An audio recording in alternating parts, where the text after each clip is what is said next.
Sweet തേങ്ങാ ദോശ ഉണ്ടാക്കി നോക്കാം.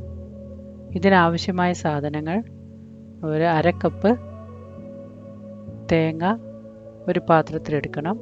അതിലേക്ക് ഒരു പിഞ്ച് ഒരു നുള്ള് ഏലക്ക പൊടിച്ചതും 2 ടീസ്പൂൺ പഞ്ചസാരയും ചേർത്ത് നന്നായി മിക്സ് ചെയ്ത് വെക്കണം. നമ്മൾ ഒരു പാൻ ചൂടാക്കി എണ്ണ അപ്ലൈ ചെയ്തിട്ട് ഗോതമ്പ് ദോശ ഉണ്ടാക്കുന്നത് നന്നായി പരത്തി ഉണ്ടാക്കണം. ഇത് ഗോതമ്പ് മാവ് മാത്രം വെള്ളവും ഉപ്പും ചേർത്ത് നന്നായി മിക്സിയിൽ അടിച്ചെടുത്ത മാവാണിത്.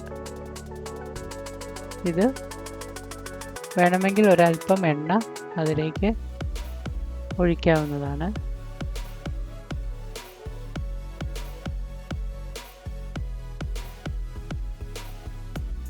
ഒരു സൈഡ് താഴത്തെ സൈഡ് നന്നായി വെന്ത് വരുമ്പോൾ ഒന്ന് മറിച്ചിട്ട് ഒരു 10 സെക്കൻഡ് ആ അകവശം ഒന്ന് ചൂടായാൽ മതി. തിരിച്ചിടണം. ഇതിലേക്ക് നമ്മൾ തയ്യാറാക്കി വെച്ചിരിക്കുന്ന തേങ്ങ നടുക്കായിട്ട് നീളത്തിൽ ഇടണം.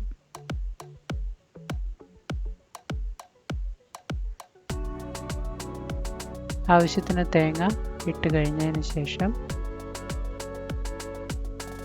നമ്മൾ 2 സൈഡിൽ നിന്നും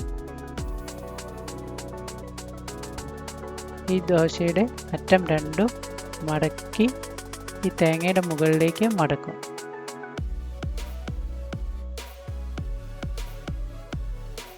മടക്കി നന്നായി ഒന്ന് ചട്ടുകം വെച്ച് അമക്കി വയ്ക്കണം.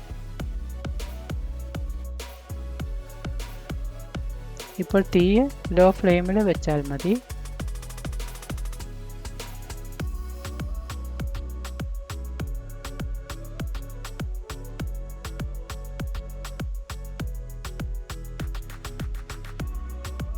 ഒരു അല്പനേരം കൂടെ ഒരു അര മിനിറ്റോളം നേരം ഒന്നുകൂടെ ചൂടാക്കിയെടുക്കാം. ഇത് തിരിച്ചിട്ടും ചൂടാക്കാവുന്നതാണ്.